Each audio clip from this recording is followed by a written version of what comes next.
आज की कहानी है जब कोई अपमान करे। एक बार बुद्ध एक गांव से गुजर रहे थे। उस गांव के लोग उन्हें पसंद नहीं करते थे।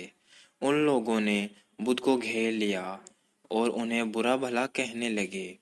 गांव वालों का सरदार सबसे ज्यादा नाराज था। वह तो बुद्ध को गालियां ही देने लगा। पर बुद्ध इस सबसे बेपरवाह मंद मंद मुस्कुरा रहे थे। सरदार काफी देर तक बुद्ध को गालियां देता रहा, लेकिन कुछ ही देर में उसका मुख सूखने लगा, जिससे वह चुप हो गया। यह देखकर बुद्ध बोले, अगर तुम्हारी बातें समाप्त हो गई हो तो मैं आगे बढ़ूं। मुझे आगे वाले गांव में जाना है। वहां के लोग मेरी प्रतीक्षा कर रहे होंगे। यह देखकर गांव का एक व्यक्ति बोला, हम लोग तुम्हारा अपमान कर रहे हैं, तुम्हें गालियां दे रहे हैं, लेकिन तुम इसका जवाब देने के बजाय मुस्कुरा रहे हो। तुम इसकी प्रतिक्रिया क्यों नहीं देते? बुद्ध बोले, वत्स, तुमने आने में तनिक देर कर दी। यदि तुम 10 वर्ष पहले आए होते तो मजा आ जाता, क्योंकि 10 वर्ष पहले मैं भी तुम्हारी तरह था। अगर उस समय तुम मुझे बुरा भला कहते, गालियां देते, तो मैं भी क्रोधित हो जाता। मैं तुम्हें इससे भी अधिक गालियां देता और हो सकता है हाथापाई पर भी उतर आता। पर अब मैं आगे बढ़ गया हूँ। अपना क्रोध, घृणा सब पीछे छोड़ आया हूँ। अब मैं उस जगह पर पहुँच गया हूँ जहाँ तुम्हारी गालियाँ पहुँचने में असमर्थ है। तुमने मुझे गालियाँ दी, यह तुम्हारी भावना है, लेकिन तुम्हारी यह भावना मुझ तक पहुँच ही नहीं रही। मैं इससे आवेशित तभी होऊंगा जब मैं इसमें भागीदार हो जाऊंगा, जब मैं इन्हें स्वीकार कर लूंगा। लेकिन मैं तो तुम्हारी इस क्रिया से निरपेक्ष हूँ, इससे बहुत दूर हूँ, इसलिए मैं अब भी पहले की तरह शांत हूँ। यह सुनकर सरदार बोला, अरे ऐसे कैसे? मैंने तो तुम्हें गालियां दी है और वो पूरे गांव वालों के सामने दी है। फिर उसे लेने या लेने का क्या मतलब है? बुद्ध बोले, वत्स, कल मैं एक गांव में गया था। वहां के लोगों ने मेरा प्रवचन सुना। वे बहुत प्रसन्न हुए। गांव का मुखिया मेरे लिए मिठाई लेकर आया और उसे खाने का आग्रह करने लगा। मैंने कहा कि मेरा पेट भरा हुआ है, इसलिए मैं इसे ग्रहण नहीं कर सकता।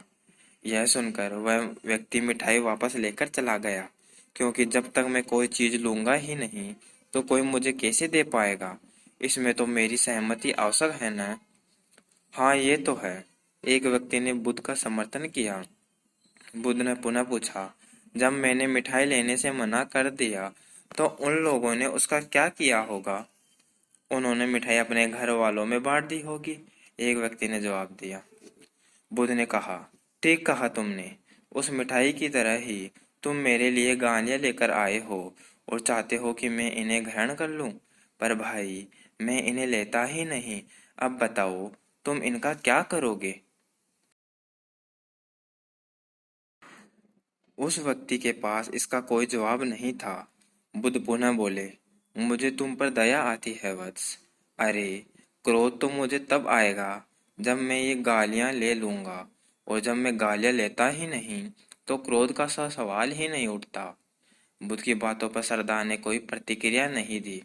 शायद वह कुछ सोच रहा था। बुद्ध बोले, मैं अपनी आंखों से देख रहा हूं कि गाली एक कांटा है, जिसे देने वाला व्यक्ति और लेने वाला व्यक्ति दोनों क्रोध से पागल हो जाते हैं। तो फिर तुम ही बताओ कि मैं आंखें रहते हुए भी कैसे कांटों पर चलूं?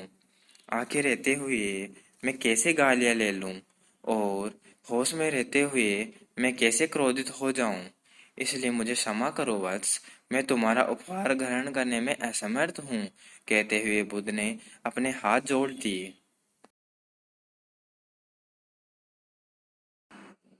बुद्ध की बातें सुनकर सरदार लज्जित हो गया। उसकी आंखें छलछला आई। उसने कुछ कहना चाहा, पर उसके होठों ने जवाब दे दिया, और जब उससे रहा नहीं गया तो वह बुद्ध के चरणों में गिर पड़ा। दोस्तों, हम में से ज्यादातर लोग यही समझते हैं कि हमारे दुखों का कारण कोई दूसरा व्यक्ति है, और जब हम ऐसा मानते हैं तो हम अपने स्व नियंत्रण की कमी और असमता को अनदेखा कर रहे होते हैं।